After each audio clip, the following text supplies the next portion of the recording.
श्री श्याम सदाशिवाय नमः।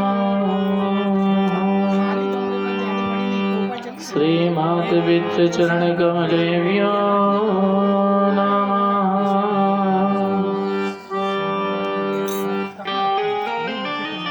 श्री स्थान देवताभ्यो नमः। कामदिग्रे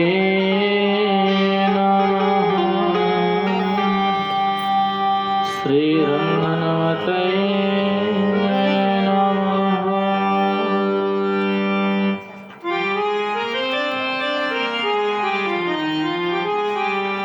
गङ्गातरङ्गरमणी ये जटाकलापम्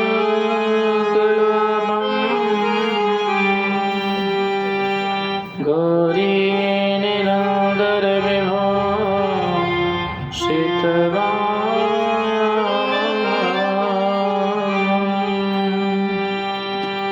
नारायण प्रियमनं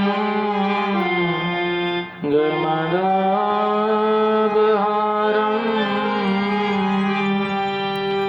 वाराणसीपुरपदे भज विश्वनाथम्।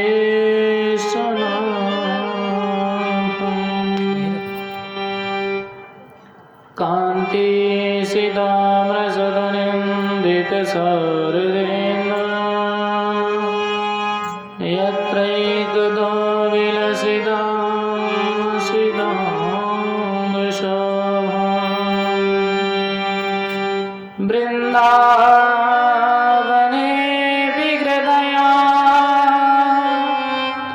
वनगाङ्गशाङ्गम्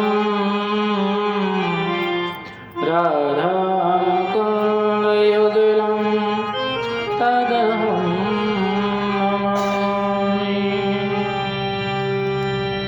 अतुलितबलधामं हेमशैलावदेहं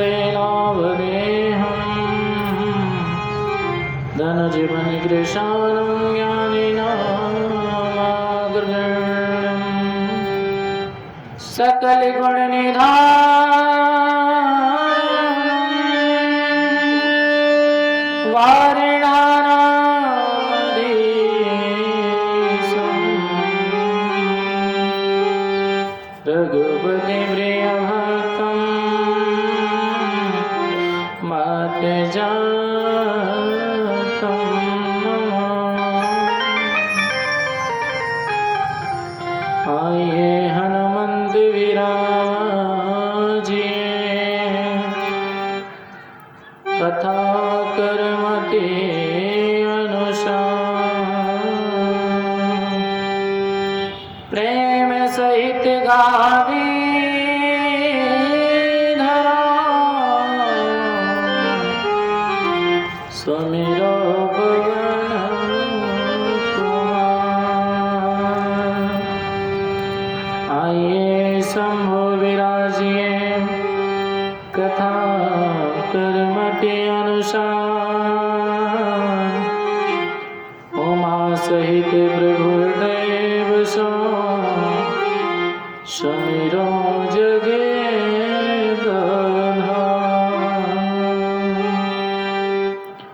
उरे आनंद हृदय बसे जब अंतर के पट खोलो एक बार सब प्रेम से मिलकर शंकर भगवान की जय बोलो। बोलिए शंकर भगवान की जय। हनुमान जी महाराज की जय। कामतानाथ स्वामी की जय। हिंगलाज माता की जय। स्थान देवता की जय। नमः पार्वती पतये हर हर महादेव शंभो। परम मंगलमय जटाधारी, जटाओं में गंगा को धारण करने वाले, शीश पे चंद्रमा और चंद्रमा में अमृत को धारण करने वाले, त्रिनेत्रधारी, कर्पूर के समान गौर वर्ण वाले, बाघंबरधारी, रजित चांदी के जैसे श्वेत बर्फीले पर्वत हिमालय में निवास करने वाले, कैलाश में निवास करने वाले, कैलाश के वासी, भूत भावों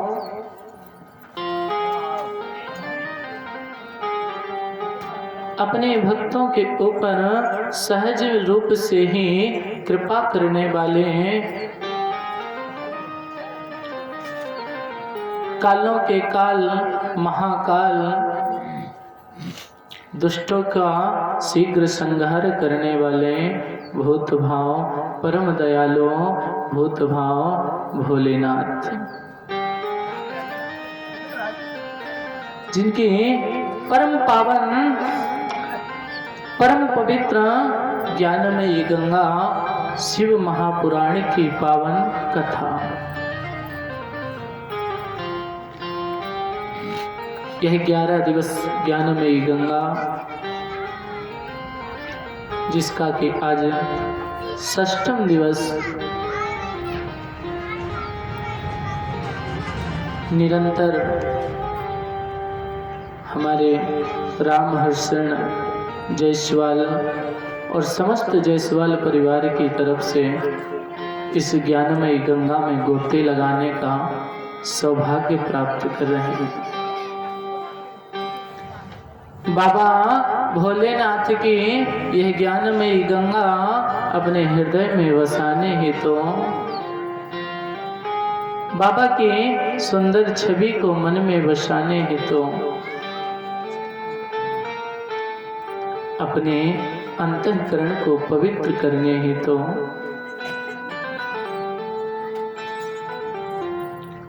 विराजमान माता सती अनसुईया के चरण चिन्हों में चलने वाली ममतामयी करुणामयी माताएं, बाग में खिले अधखिले पुष्प के समान छोटे छोटे नन्हे नन्हे बाल गोपाल एवं पिता तुल्य वृद्धजन, सभी आदरणीय संत भगवान विराजमान है चित्रकूट धाम से।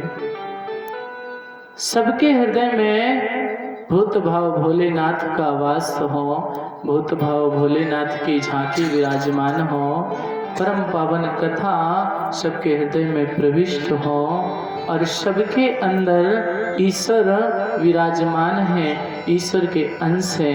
इसीलिए सभी को नमन करते हुए बाबा की इस कथा में ना प्रवेश करें। इसके उपरांत अपने अंतःकरण को पवित्र करने हेतु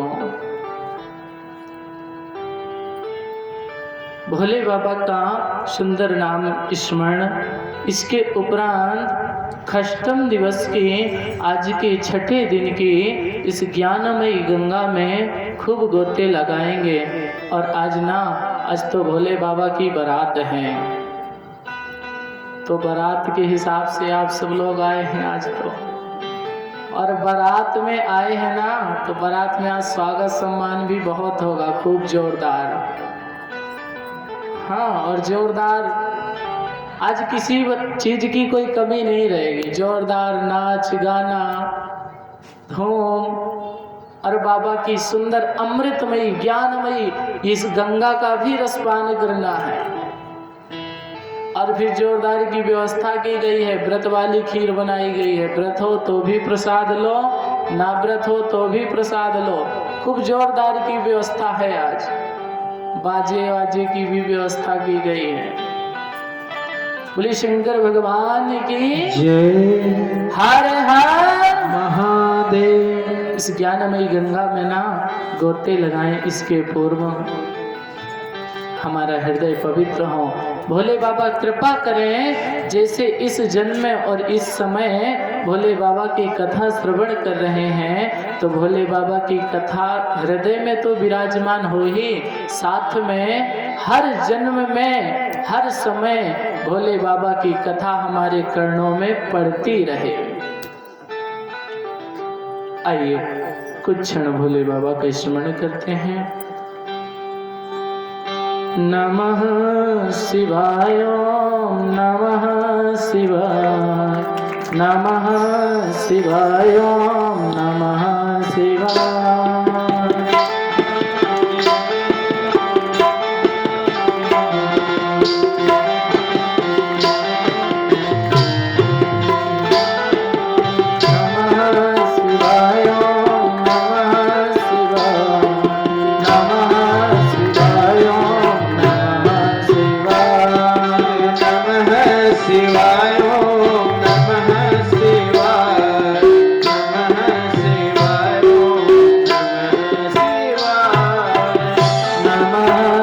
शिवाय, नमः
सुंदर बाबा भोलेनाथ का नाम संकीर्तन अब शांति बना लीजिए। बोले शंकर भगवान की जय। हर हर महादेव। सभी माताएं बहनें शांति का सहयोग दें और कथा का आनंद लें। सुंदर कल की पावन यह ज्ञानमयी गंगा में आप सभी लोगों ने श्रवण किया और ज्ञानमयी गंगा में स्नान किया।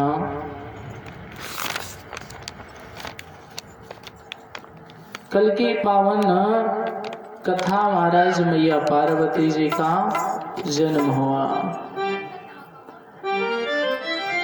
और कल मैया पार्वती जी जो माँ दुर्गा हैं, जो महाकाली हैं, वह स्वयं कन्या बन करके पर्वतराज हिमालय के घर में मैया मैना की गोद में विराजमान हो गई।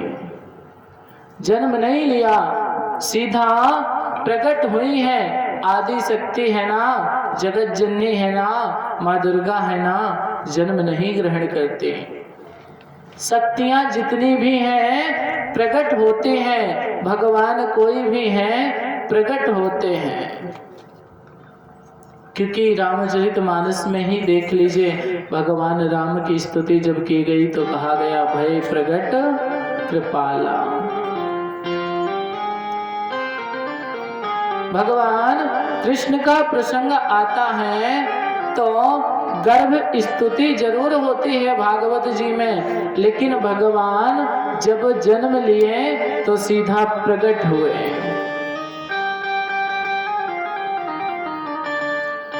क्योंकि भगवान है ना, आदि शक्ति है ना, इनको कोई धारण करने वाला पृथ्वी में आज तक हुआ ही नहीं है। इतनी बड़ी शक्ति को कैसे धारण करेगा। जब भी भगवान आते हैं लीला जरूर करते हैं, परंतु होते सीधे प्रकट ही हैं। माँ पार्वती दुर्गा स्वरूप जो सती का स्वरूप है पुनः प्रकट हुआ महाराज।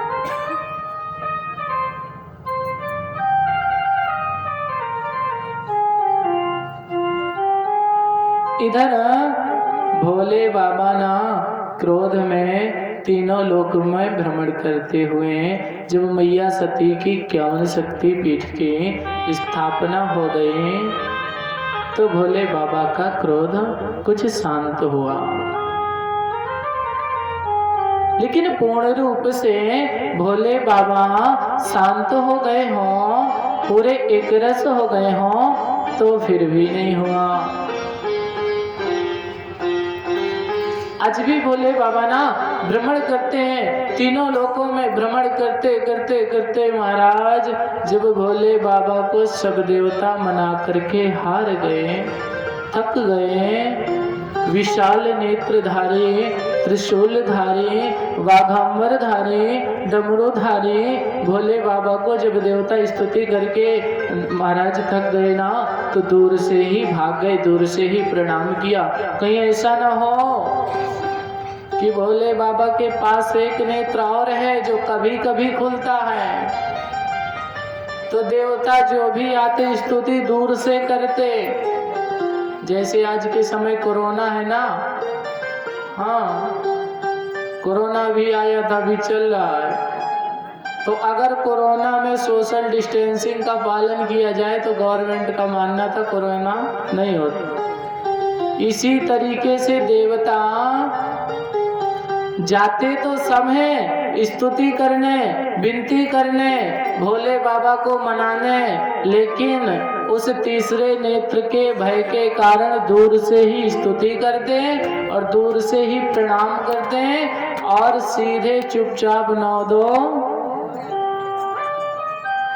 क्योंकि सबको ज्ञात है कि भोले बाबा अगर क्रोध में आ गए ना, कष्ट में आ गए तो पूरे संसार का विनाश होना जरूरी है, संभव है।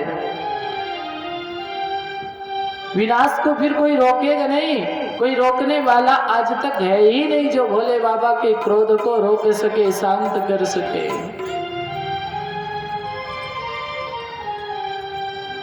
एक चित्त बहुत समय बीत गया, भोले बाबा ने देखा सती किसी तरह से प्राप्त नहीं हो रही हैं।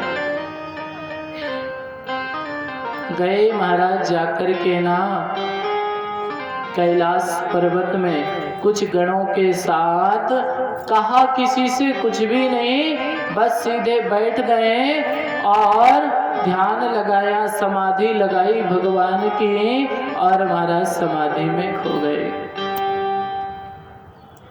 इधर मैया पार्वती जी कन्या बनकर के जो आई है ना, विधेतादितया सैवा वर प्रज्ञाद्भुतां कथा वर्णिता करुणा कृत्वा प्रीतमेयोद्धिताधिकम्।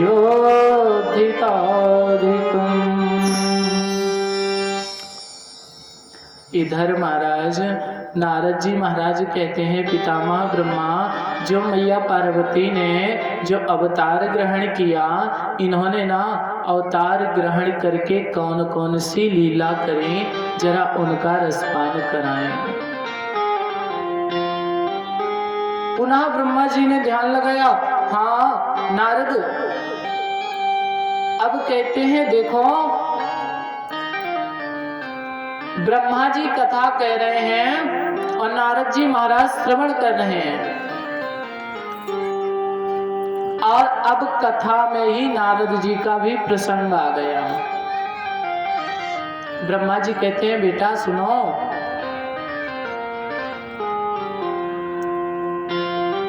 जिस समय मैया पार्वती प्रकट हुई, चारों दिशाओं में मंगल होने लगा, ब्राह्मण देवता, संत देवता, सब पर्वतराज हिमालय के यहाँ, मैना के यहाँ महाराज जब बधाई लेने गए ना, जब जोर का जय घोष हुआ ना, तीनों लोकों में मंगल मनाने लगे हैं। क्योंकि मंगल क्यों मनाया जा रहा है? उधर तारकासुर है ना, जो डंडा लिए हुए सभी देवताओं को भगा दिया है स्वर्ग से, स्वर्ग पे भी कब्जा कर लिया। अब इंद्र आदि देवता स्वर्ग में रहने वाले वन वन भटक रहे हैं। जब इनको पता चला आदि शक्ति जगदम्बा ने अवतार ग्रहण किया है, तो ये भी अलौकिक गति से महाराज उस मंगल का गान करने लग गए।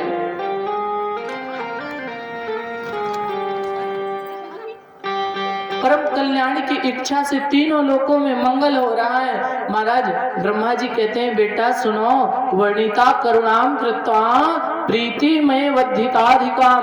उसी समय ना तुमको भी पता लगा, मैया ने जन्म ग्रहण किया है, तो नारद तुम भी वहां पहुंचे। अब नारद जी सुन रहे हैं। देखिए, कई बार ऐसा होता है, कोई प्रसंग श्रोताओं को पता रहता है, कोई कथा सुनी हुई होती है, ज्ञात रहता है, लेकिन कथा का नियम होता है श्रोता शांति से सुने और वक्ता पूरी उसी क्रम से सुनाए। ऐसा नहीं कि ये कथा सुनी हुई है तो उसको काट दे। ब्रह्मा जी कथा सुना रहे हैं, नारद जी का चरित्र आया तो भी नारद जी शांति से सुन ही रहे हैं। ये नहीं कहा कि महाराज ये बात तो हमें पता है, आप आगे की सुनाइए। ब्रह्मा जी कह रहे हैं, बेटा उस समय तुम गए और तुमको ना पर्वतराज हिमालय ने तुम्हारा बड़ा स्वागत किया, सत्कार किया, सम्मान किया, और क्योंकि ज्योतिषी हैं नारद जी महाराज, तो बुलाया। महाराज मेरे घर में जो कन्या जन्मी है ना, बस आप ज्यादा नहीं, इनका हाथ देख करके, इनकी हस्त रेखा देख के, इनकी मस्तिष्क रेखा देख करके जरा इनका भाग्य बता दो। आज भी माताओं को बड़ी जल्दी रहती है, कोई बाबा जी आ जाएं, कोई संत जी आ जाएं तो सीधे कहते हैं महाराज कुछ जानते हैं? क्या जानते? बोले बस यही हाथ देखो। और संत ऐसे होते जानते सब हैं लेकिन प्रकट कभी नहीं करते। और अगर संत ने मना कर दिया नहीं हाथ नहीं देखेंगे तो कह देते तो महाराज का जानते हैं, कुछ जानते ही नहीं। लेकिन वास्तविक ऐसा नहीं है, संत सब कुछ जानते हैं लेकिन संत के जानने का कारण ही उनकी मौनता होती है, प्रसन्नता, मौन बने रहते हैं। नारद जी महाराज शांति से बैठे, बोले महाराज अब एक काम करो हस्तरेखा देखो। नारद जी बोले अभी 2 दिन की कन्या है, हस्तरेखा दिखाने लग गए। हिमालय बोले महाराज अगर आप साधारण संत होते तो इस 2 दिन की कन्या का क्या, इस 100 वर्ष की बूढ़ी कन्या का भी मैं आपको हाथ नहीं दिखाता। क्यों? बोले महाराज आप संत थोड़े ही है। क्या है भैया? बोले महाराज आप संत नहीं है, आप संता हैं। अब संत तो सभी ने सुने होंगे, देखे होंगे, लेकिन संता किसी ने नहीं देखा होगा। और देखा भी होगा तो नारद जी जैसा नहीं। क्योंकि संता क्यों कहा? संत कहते हैं तो तुलसीदास जी जब रामचरितमानस लिख रहे थे तो उन्होंने लिख दिया नारद देखा विकल जयंता लागी दया कोमल चित संता।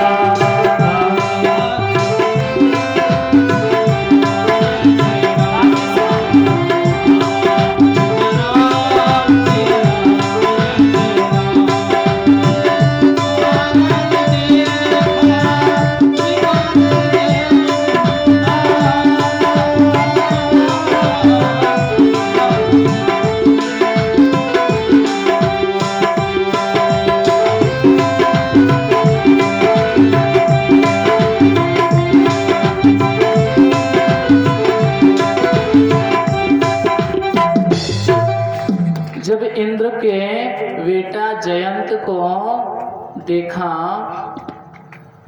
तब की बात है जब भगवान चित्रकूट में विराजमान थे। और अब आज से ना राम कथा ही, कल तो राम कथा ही ज्यादा है। मैया पार्वती जब विवाह हो जाएगा, विदाई हो जाएगी तो थोड़ी सी राम कथा भी आएगी और उसके बाद फिर कार्तिकेय जी का जन्म होगा। जब महाराज भगवान श्री राम फटक शिला पर बैठे थे चित्रकूट धाम में और मनुष्यों कैसी लीला करते हुए भगवान ने ना मैया पार्वती जी को सिर्फ एक ही बार ऐसी लीला की है, बार बार नहीं की। मैया पार्वती जी को कुसुम के पुष्पों से सुसज्जित करने लगे। कुसुम के पुष्प लाए, उनका गुच्छा बनाया और मैया पार्वती जी को, मैया सीता जी को सुसज्जित करने लगे, सीता जी को चढ़ाने लगे। इधर इंद्र का बेटा जयंत कभी महाराज भगवान की भक्ति पे संदेह हो गया तो कहा क्या ये वही भगवान है जो अपनी पत्नी का श्रृंगार कर रहे हैं? क्या ये पूर्ण ब्रह्म परमात्मा है? कि एक बार चुनी कुसुम सुहाए निज कर भूषण राम बनाए।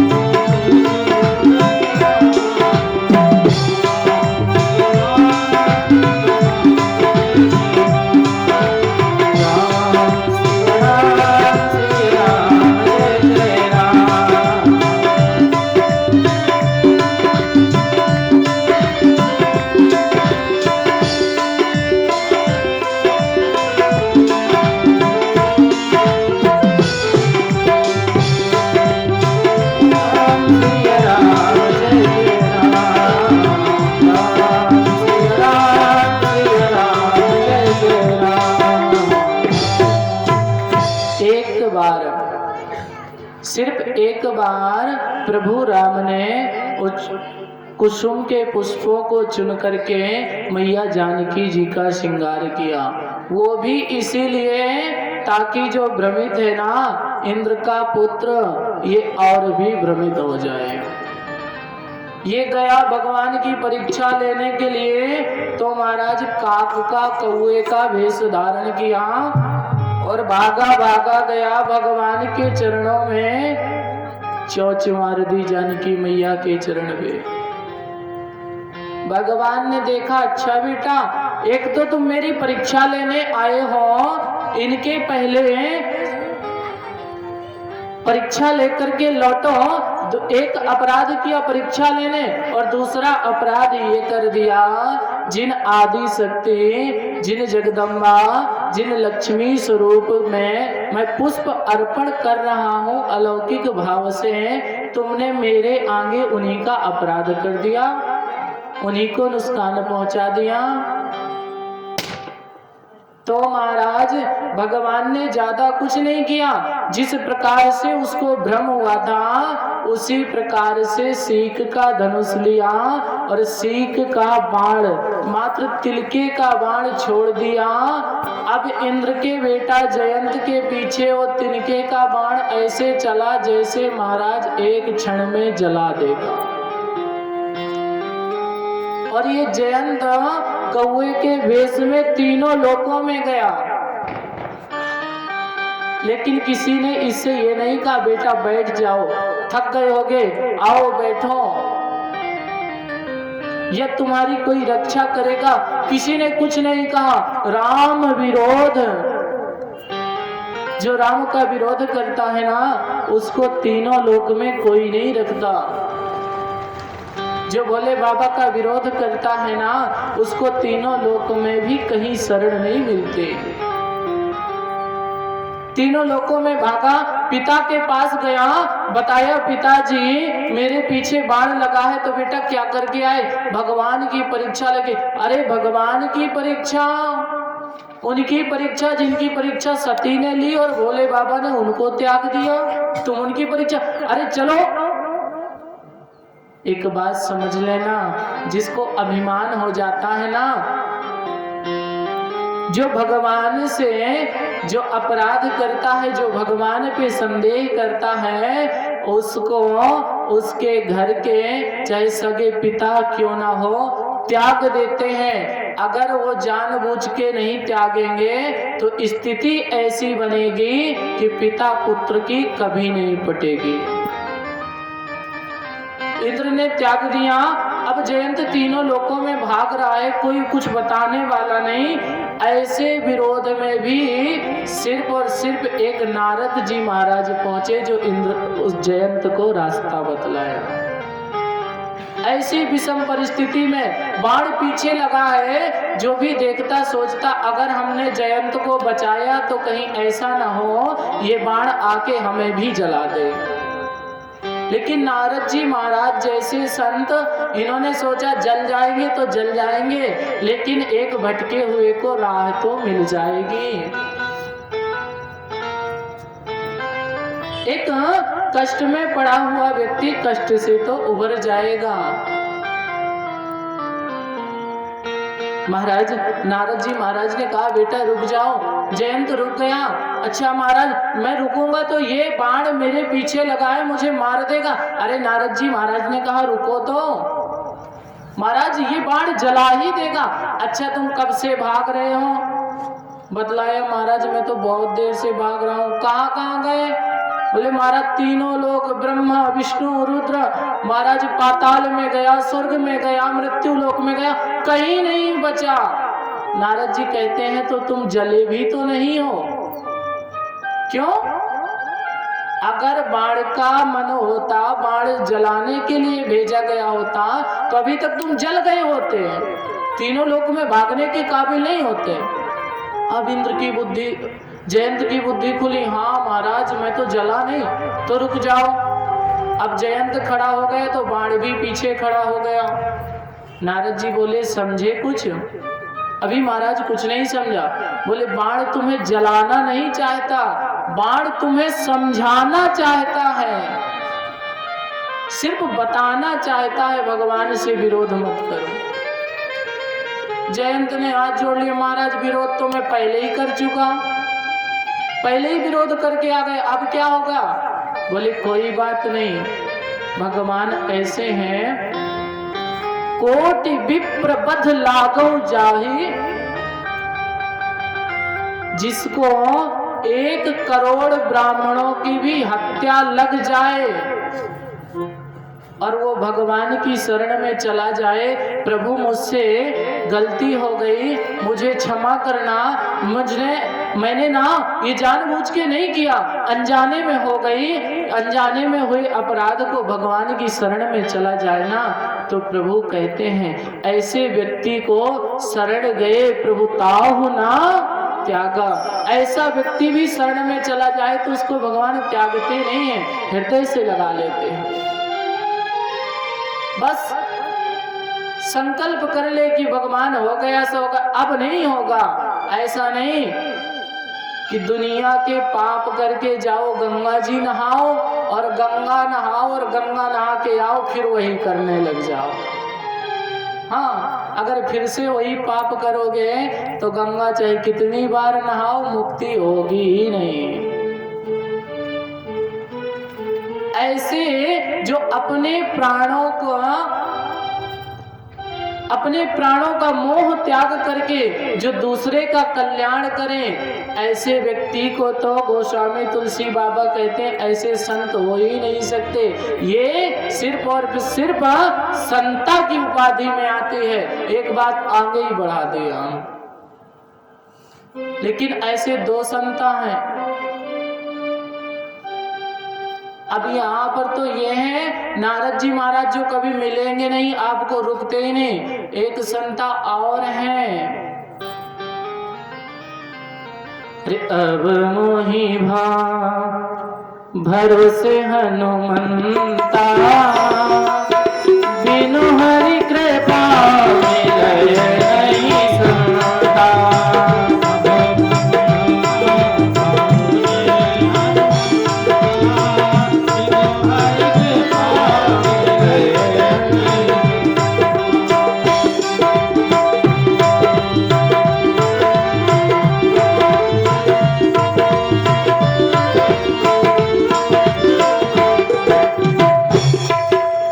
दूसरे संता हनुमान जी महाराज हैं। ये भी इसीलिए संता हुए, इन्होंने भी अपने प्राणों का मोह त्याग दिया। जानते हैं कि लंका में सब निश्चर रहते हैं, सब राक्षस रहते हैं, सब पापी रहते हैं, लेकिन फिर भी अपने प्राणों का मोह त्याग करके अपने उस संत स्वभाव के कारण विभीषण जी के घर पहुंच गए। विभीषण जी को राम जी का संदेश देने पहुंच गए, मां जानकी के खोज के बहाने। तो जो संत अपने प्राणों का मोह जो भी त्याग दे, कोई भी व्यक्ति हो, तुलसीदास जी महाराज कहते हैं वो संत हो ही नहीं सकता, उसको तो सीधे कहो संता। अच्छा, आप सभी लोगों ने, अब बात आ ही गई है तो आप सभी लोगों ने दूत तो देखे होंगे। दूत यहाँ की बात, यहाँ का संदेश वहाँ पहुँचाना, वहाँ का संदेश वहाँ पहुँचाना। आज तो घर घर दूत हैं, वहाँ की बुरी बात यहाँ पहुँचा देंगे और यहाँ की वहाँ तो झगड़ा तैयार। तो दूत तो आपने देखे होंगे, सुने होंगे, लेकिन क्या किसी ने दूता सुना है? दूता और बड़ा। अब हनुमान जी महाराज जब मैया जानकी जी की खोज करने पहुंचे तो महाराज लंका में हुआ कुछ ऐसा। लंका पहुंचते और जब प्रभु का संदेश लेकर के पहुंच गए ना, तो वहां पर कहते राम दूत में मात जानकी, सत्य शपथ करुणा निधान की। यहाँ पर तो दूत की उपाधि दी गई। अच्छा हनुमान, मैया मैं राम जी का दूत हूँ। यहाँ तो दूत हो गए, लेकिन जब लंका में प्रवेश कर रहे हैं तो लंकिनी कहती है, देखो नयन राम कर दूता। अंदर जाने के बाद दूत हो गए मैया के पास पहुंचने पर, और दरवाजे में खड़े हैं तब क्या कहा जाता है, दूता।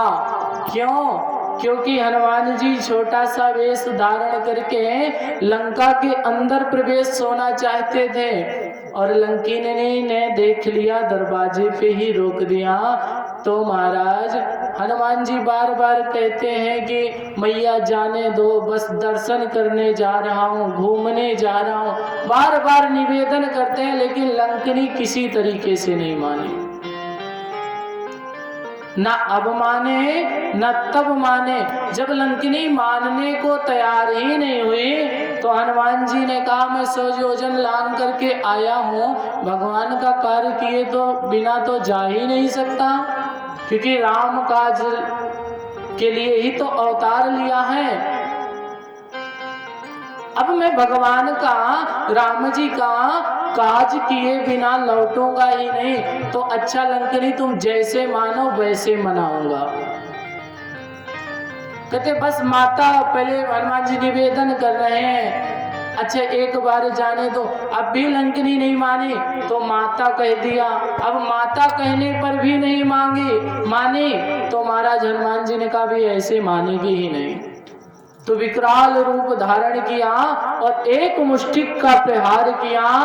सोई लंकिनी सीधे पूरे बुद्धि के पूरे स्रोत खुल गए और सीधे लंकिनी को होश आ गया। अब जान गई, मैं पहचान गई, तुम कोई ऐसे वैसे नहीं हो, तुम तो भगवान के ही दूत हो। हनुमान, तुम्हें देख करके मेरे नयन धन्य हो गए। तो किसी ने कहा, महाराज दूत तो सब जगह सुने, इनको दूता क्यों कहा गया? हनुमान जी को दूता क्यों कहा गया? दूत कह देते हैं, लंका के अंदर जब जानकी जी के पास गए तब दूत कहा गया, लंका के बाहर दूता कहा गया। दूता क्यों? गोस्वामी बाबा कहते हैं, सुनो, जो संसार का संदेश पहुंचाए, इधर की बात उधर करे, उसे तो हम दूत कहेंगे, लेकिन जो परम पिता परमात्मा का संदेश पहुंचाए उसे साधारण दूत तो कह ही नहीं सकते, वो होगा दूता। साधारण दूत हो ही नहीं सकता। तो महाराज अंदर गए, बोले देखो दूत का काम है संदेश पहुंचाना। यदि संदेश में कोई विघ्न आए तो अपनी बल बुद्धि का प्रयोग करें, और जब दूत ना बल का और बुद्धि का प्रयोग करता है तो उसको कहा जाता है दूता।